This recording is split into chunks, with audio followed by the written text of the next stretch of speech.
Hello, LEGO fans. Bricks Unbound here with another Building Hogwarts update. And you might notice from where we're looking right now that the Gryffindor Tower from the last video, the top of it is missing. And that's actually because I've done the interior of it, and we're going to take a look at that here. And I needed to pull it to the front so we actually have some lighting to do that. So this is the Gryffindor Boys Dormitory, specifically Harry's year, of course. And it does cut off halfway through due to the space constraints in my room here, but it does give us a nice, good look inside. So the main features, of course, of it are the 4-poster beds. You will notice there's some pieces that are in the wrong color. These candlestick pieces here should be in reddish brown like the bed back behind it, but my order from LEGO, when it arrived, those pieces were missing. So I'm waiting on that to come in, and then I'll replace those out for the reddish brown color. But it still gives us a good idea of the general construction of these beds, which I'm actually pretty happy with. Plenty of studs on the side building to get these tiles stuck sideways. And then building in really all directions up top here, you can kind of see what I did. So these are the bricks that have studs on 4 sides, just turned upside down. And I'm actually using all of the attachment points other than the bottom of the bricks, which is what's facing upward here. But the candlestick pieces down here are attached to one of the round tiles that has a bar sticking out of it. And then that goes into the brick.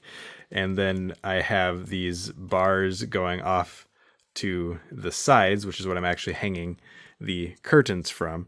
I did try these curtains as like minifigure cape pieces, but in order for those to not just be comically short, I would have had to lower the top of the beds quite a bit, which also didn't make any sense. So I went with using just these 1x6 tiles instead, which I think still gets the look across, but those are just attached to clips, which are then clipped on to the bar pieces. So for the beds themselves, this one is, of course, Ron's bed. It's Neville sitting on it right now, but it's Ron's bed with the kind of patchwork quilt look going on. And then this one over here might be Neville's or Dean's or Seamus's or anybody's really. It's just kind of a generic Gryffindor bedspread on there. It looks like whoever it is, they didn't really make their bed very tidily. And then the one in the back there, which is going to be hard to focus on, give it a nice striped blanket going over it. We got Ron sitting on there right now. This is probably Harry's bed, though, because the nightstand / dresser build off to the side there. Sorry, the focus. There's so many things in these shots that it might focus on the wrong thing. But that little nightstand there has the picture of his parents on it, as well as his sneakoscope, which actually should probably be going off right now because we do have scabbers down here on the ground. You'll notice lots of stuff laying on the ground. I figured it's kind of a messy boys' dorm, so there's a random letter laying there. We've got Neville's Remember All, if I can focus, on the ground back there. And then wow. The trunk has the advanced potion making book, Marauder's map, and the little chess piece sitting in it. And as we look back over at Ron's bed, actually another kind of fun Easter egg type thing. I didn't have this piece in dark red yet, so I still need to get that, but this is supposed to represent the slashed curtain, which I guess when this particular scene is taking place hasn't occurred yet. And does it even occur in the movies?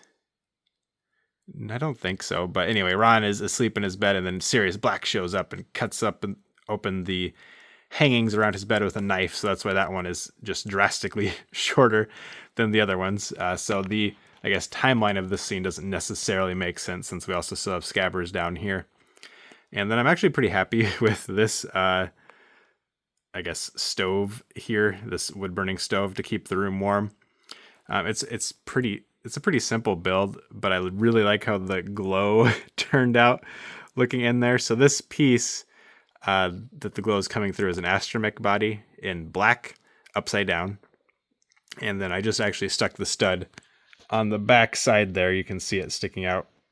The trans orange stud, but it gives it a nice glow when you come down and look at it from this angle. It'd be kind of fun if I could figure out a way to actually get like a light brick type setup, but it's gonna be real hard in the confined space here. But now let's look at what the denizens of the dorm are doing back here.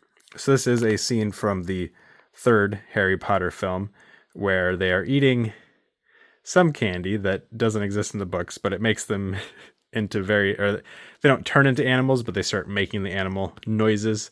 So that's kind of the scene here. We've got Ron sitting on, I guess, Harry's bed. Harry's just on a little chair back there. And I am pretty happy with how these chair builds turned out. It's very simple, but I wanted it to actually have 4 legs. So it's just a regular chair piece and then a couple of the 1x2 rounded plates. And then some of these bar pieces that are, I think, like 3 studs long, but worked out fairly well for chair legs. Let's see if we can get Harry back into place there.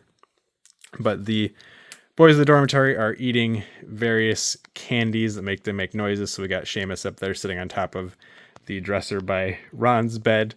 And then Neville's in his PJs here. And we have Dean in kind of a similar outfit to Seamus. Ooh, I'm not going to get the focus on them very well. But it's just a pretty fun, lighthearted scene in the movie. And I figured that made sense for something that's going on in the boys' dormitory. And I think that pretty much covers this little build. I did actually have to completely rebuild this top layer of the tower because before there were 3 windows.